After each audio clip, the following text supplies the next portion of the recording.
नमस्कार दोस्तों, हमारे यूट्यूब चैनल में आप सभी का स्वागत है। आज हम आपको एक बहुत ही प्यारा देवी जी का गीत सुनाएंगे। यह गीत आपको कैसा लगे, जैसा भी हो अपनी राय कमेंट में जरूर देना।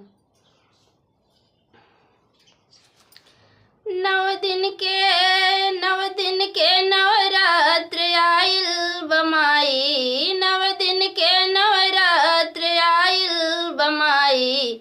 भजने चला मैया के मंदिर में गाई, भजने चला मैया के मंदिर में गाई। नव दिन के नवरात्र आइल बमाई, नव दिन के नवरात्र आइल बमाई। भजने चला मैया के मंदिर में गाई, भजने चला मैया के मंदिर में गाई। सारा जगह मैया के मंदिर सजावे, पूजा के थाली केहू कलशा धरावे। सारा जगह मैया के मंदिर सजावे, पूजा के थाली केहू कलशा धरावे।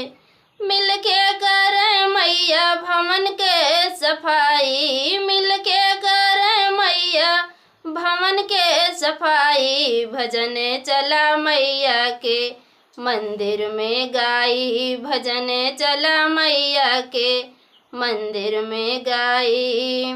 नव दिन के नवरात्र आइल बमाई, नव दिन के नवरात्र आइल बमाई।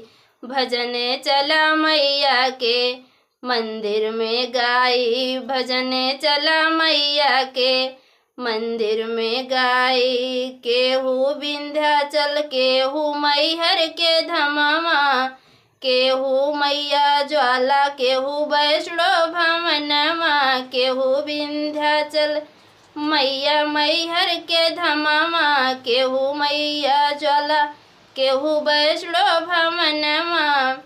केहू अपने घर, केहू अपने घर मैया मंदिर सजाई, केहू अपने घर मैया मंदिर सजाई।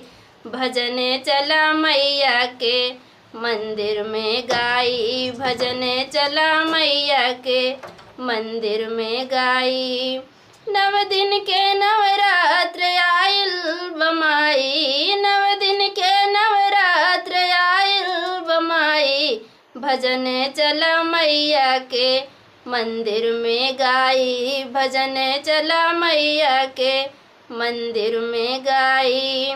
गावेली मंजू आज माई के भजनिया, विनोद सिर झुकावे माई तोहरी चरनिया। गावेली मंजू आज माई के भजनिया, विनोद सिर झुकावे माई तोहरी चरनिया। सारा जगह मैया, सारा जगह जयकारा माई के लगाई, सारा जगह जयकारा माई के लगाई। भजने चला मैया के मंदिर में गाई, भजने चला मैया के मंदिर में गाई।